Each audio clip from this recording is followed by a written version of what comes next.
In the early 15th century, Portugal was a small kingdom sitting quietly on the western edge of Europe. It had no vast armies like France, no ancient prestige like Rome, and no overwhelming population advantage.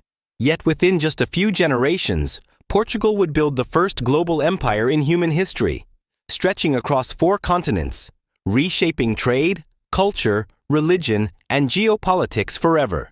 This is the complete story of the Portuguese Empire, not just its victories, but its ambition, innovation, cruelty, resilience, and long-lasting impact on the modern world.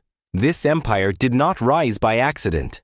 It was built ship by ship, map by map, and voyage by voyage, driven by gold, spices, faith, and the relentless desire to go farther than anyone had ever gone before. Portugal began as a frontier land. By 1143, Portugal became an independent kingdom, and by 1249, it had secured its modern borders, one of the earliest European nations to do so. Unlike its neighbors, Portugal had limited farmland, a small population, no easy route for continental expansion. But it had one enormous advantage: the Atlantic Ocean. Portugal's coastline faced westward into unknown waters. To survive and prosper, the Portuguese turned to the sea. Fishing, shipbuilding, and navigation became national skills. Generation after generation learned to read tides, winds, and stars. By the late Middle Ages, Portugal was ready to look beyond Europe. The turning point came with Prince Henry the Navigator, one of the most influential figures in world history, despite never personally leading major voyages. Prince Henry believed 3 things. 1. Christianity should expand beyond Europe too. Portugal could bypass Muslim-controlled trade routes. 3. The ocean was a gateway, not a barrier. Under his patronage, Portugal became a laboratory of exploration. Key innovations: Caravel ships, fast, agile, and capable of sailing against the wind; improved maps, portolan charts; advanced navigation tools, including the astrolabe asterisk; a systematic approach to exploration. Each expedition pushed a little farther down the African coast. Sailors returned with knowledge: gold, ivory, and enslaved Africans. This marked the beginning of Europe's direct involvement in the Atlantic slave trade. For centuries, Europeans feared sailing too far south. Many believed the ocean would boil monsters guarded the seas. Ships would fall off the edge of the world. In 1434, Gil Eanes shattered these myths by sailing past Cape Bojador, a psychological boundary long believed impossible to cross. This single voyage changed everything. From that moment on, Portuguese explorers advanced steadily along Africa's coastline, establishing trading posts rather than large settlements. Portugal's goal was not conquest, it was control of trade. By the mid-1400s, Portugal had established fortified trading posts called feitorias across West Africa. These outposts traded for gold, pepper, ivory, slaves. The Portuguese did not yet rule African territory. Instead, they partnered and often exploited local rulers. This trade transformed Lisbon into one of Europe's richest ports almost overnight. But it came at a terrible cost. Portugal became the first European power to systematize the transatlantic slave trade, shipping enslaved Africans to Europe, Atlantic islands, and later the Americas.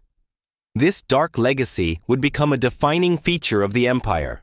Before reaching Asia or the Americas, Portugal tested imperial models on Atlantic islands: Madeira, the Azores, Cape Verde. Here, the Portuguese developed sugar plantations, slave-based economies, export-driven colonial systems. These islands became blueprints for future colonies, especially Brazil.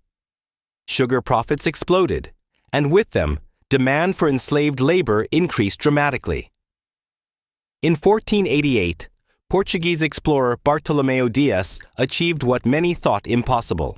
He sailed around the southern tip of Africa. At first, he called it the Cape of Storms, but King John II renamed it the Cape of Good Hope because it offered something priceless: a sea route to Asia. This discovery meant Portugal could finally bypass Ottoman-controlled land routes, Middle Eastern intermediaries, Italian merchant monopolies. The spice trade, the most valuable commerce on earth, was now within reach. In 1497, Vasco da Gama set sail with 4 ships. After a brutal journey around Africa and across the Indian Ocean, he reached Calicut, India, in 1498. Europe had officially reached Asia by sea. The consequences were enormous. Spices flooded into Europe, Portuguese wealth skyrocketed. Global trade was permanently transformed. However, da Gama's approach was not diplomatic. Portuguese power in Asia would be enforced with cannons, blockades, and violence. Unlike later European empires, Portugal did not attempt to conquer vast Asian territories. Instead, it built a maritime empire. Key ports included Goa, India, Hormuz, Persian Gulf, Malacca, Southeast Asia, Macau, China. Portugal controlled choke points, forcing ships to buy Portuguese licenses called cartazes. This allowed a tiny European nation to dominate Indian Ocean trade routes that had existed for centuries. Goa became the capital of Portuguese Asia, wealthy, cosmopolitan, and deeply religious. Religion was inseparable from empire.